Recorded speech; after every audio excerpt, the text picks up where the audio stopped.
भाई ए की पावर के की डाली ये वैल्यू और ए की वैल्यू डाली ये, फ्रॉम इक्वेशन फर्स्ट। भैया कुछ नहीं करना, दोनों मैट्रिक्स की मल्टीप्लाई कर दो फर्स्ट रो की फर्स्ट कॉलम से।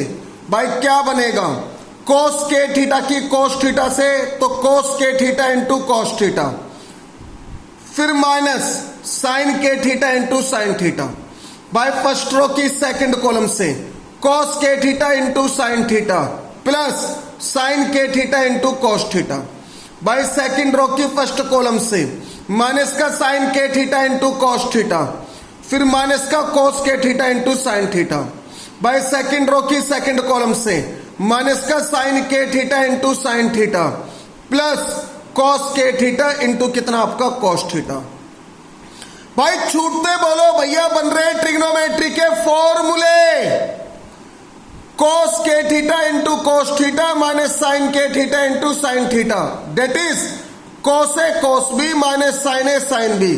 Bye cos A plus B तो cos k theta plus theta.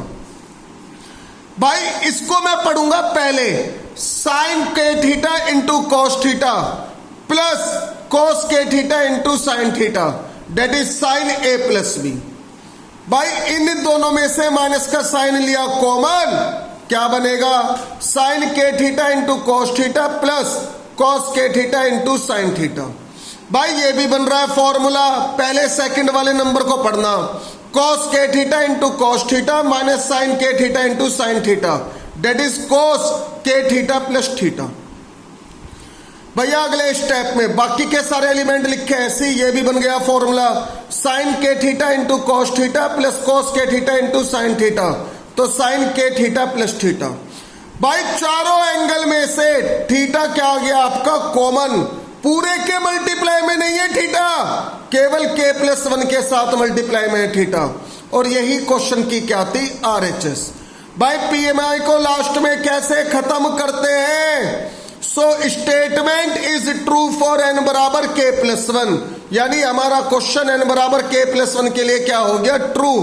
तो therefore by PMI statement is true for every natural number. तो बाय पीएमआई से हमारा क्वेश्चन दुनिया के हर नेचुरल नंबर के लिए क्या हो गया, प्रूफ। भाई अब बढ़ेंगे एग्जांपल 27 की तरफ, क्या बोल रखा है, if A and B are symmetric matrices of same order।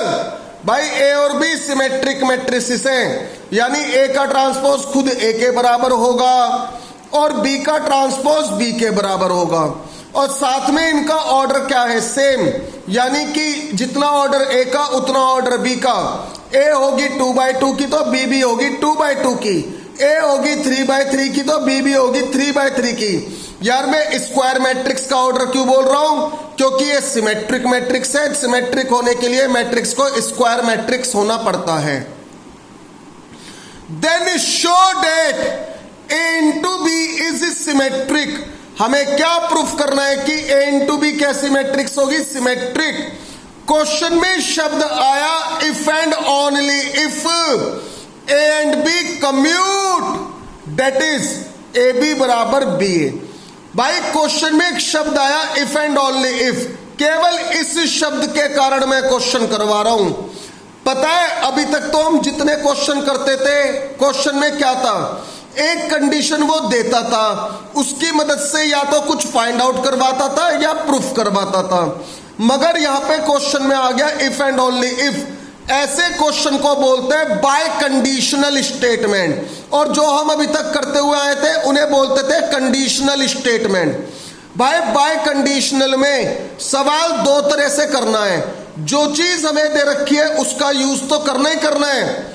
भाई सबसे पहले इफ एंड ओनली इफ से पहले वाली बात को हम ट्रू लेके चलेंगे, यानी A इंटू बी को सिमेट्रिक मैट्रिक्स लेके चलेंगे, और इफ एंड ओनली इफ के बाद वाली बात को प्रूफ करेंगे, यानी ए बी बराबर क्या दिखाएंगे, बी ए। कन्वर्सली फिर इफ एंड ओनली इफ के बाद वाली बात को ट्रू लेके चलेंगे, यानी ए बी बराबर बी ए लेके चलेंगे, और फिर हम क्या प्रूफ करेंगे, A इंटू बी कैसी मैट्रिक्स होगी, सिमेट्रिक। तो इफ एंड ओनली इफ में सवाल को दो तरह से प्रूफ करना होता है। अब भाई गिवन क्या दे रखा है, ए एंड बी कैसी मैट्रिक्स है, सिमेट्रिक मैट्रिक्स और सेम ऑर्डर की। तो डेट इज ए का ट्रांसपोज ए के बराबर एंड बी का ट्रांसपोज बी के बराबर। अब बढ़ेंगे आगे।